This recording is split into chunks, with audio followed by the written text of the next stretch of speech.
Quand je te regarde, c'est une souffrance. Pourtant, hier tu disais que c'était une joie. C'est une joie et une souffrance. Face à ce micro, j'ai l'impression d'être Franklin Roosevelt.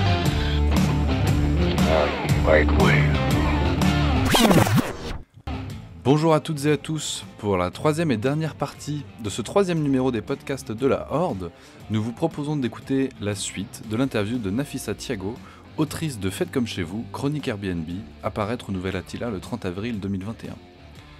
Pour cet entretien, comme expliqué dans les deux numéros précédents, nous avons fait le choix de différencier 3 épisodes distincts afin de pénétrer avec plus de précision à l'intérieur de ce livre inattendu.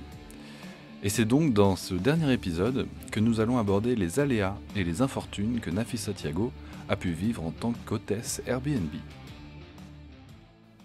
Alors dans votre texte, on sent quand même des obsessions, et je pense au passage par exemple, où vous vous faites exclure d'Airbnb en tant qu'hôtesse, et je trouve qu'on sent quand même une grosse frustration, quelque chose de très nerveux. Pas tout de suite, pas au début. Au début, je pensais que j'allais être vite réintégrée dans la maison, et puis ça a été plus compliqué que ça, et les Américains prennent ce genre de discrimination, parce qu'eux, ils ont une notion de discrimination qui est très différente de la nôtre, ils prennent ça très au sérieux. Ensuite, j'ai compris que j'étais juste une hôtesse parmi tant d'autres, et qui pouvait se passer de moi. Et dans la mesure où je suis arrivée, la première, vraiment, je pensais que j'étais pas indispensable, mais que la plateforme avait besoin de moi, parce que je restais vraiment une des moins chères, que j'avais des commentaires assez exceptionnels. Et puis non, il a suffi d'un délire ou de quelques mots pour me faire perdre tout ce que j'avais gagné en termes de relations et puis de besoins, parce que j'en avais vraiment besoin. Mais ouais, du jour au lendemain, non, je l'ai vécu assez mal, c'est vrai. Là, je voulais vous proposer peut-être de nous expliquer un peu toute la question du renoncement au rêve que vous abordez dans votre livre, et la place qu'Airbnb peut avoir justement dans ce processus-là. En fait, c'est paradoxal. Il y a parfois des gens qui vous mettent dans une bonne dynamique, parce qu'ils sont heureux de venir voir ça, la capitale qui est rêvée depuis longtemps. Ils sont heureux de me rencontrer, ils sont heureux de débourser très peu, ils sont contents de repartir, ils sont très satisfaits en repartant. Et cette dynamique, moi, je la prends en plein dans la tronche, et elle me fait vraiment plaisir. Et ça m'aide vraiment dans ces moments-là. Je me dis, voilà, t'es payé, enfin tu pourras payer tes factures, t'as un type qui adore ton appart, qui adore ta chambre, qui adore Paris, tout va bien, quoi. Et d'autres voyageurs un peu plus... un peu moins sympa, qui va vous pourrir au moment où vous avez le bon mot ou la bonne phrase, au moment où je suis en train de travailler, il frappe à la porte, mais pour n'importe quoi en plus, quoi.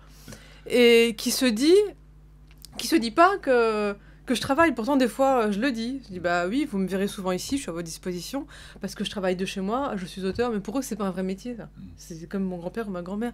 C'est que, quand j'ai lu votre livre, justement, j'ai vraiment cru que vous étiez en colère. Et maintenant que je vous entends parler, en fait, finalement, vous en tirez beaucoup plus de positif que de négatif, en fait, de toute cette histoire d'Airbnb.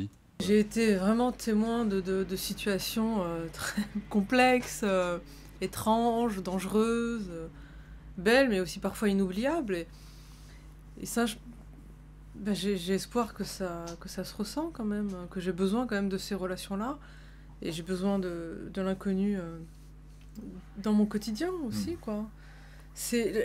La colère, elle est, je pense, elle est pas gratuite. Elle était vraiment envers des gens qui abusaient du système et qui abusaient de mon statut.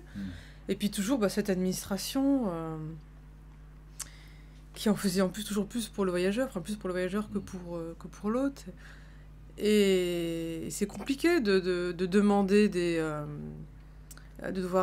vouloir rendre des comptes à un employé qui ne sait pas qui vous êtes, parce qu'il en a 1 million dans le monde. Et ouais, il y a une sorte de barrière entre Airbnb et vous, quand même.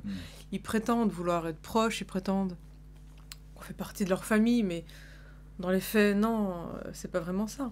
Tant que tout se passe bien, voilà, après, c'est vous et votre chance, quoi. Ouais. C'est ça, en fait, je pense, Airbnb.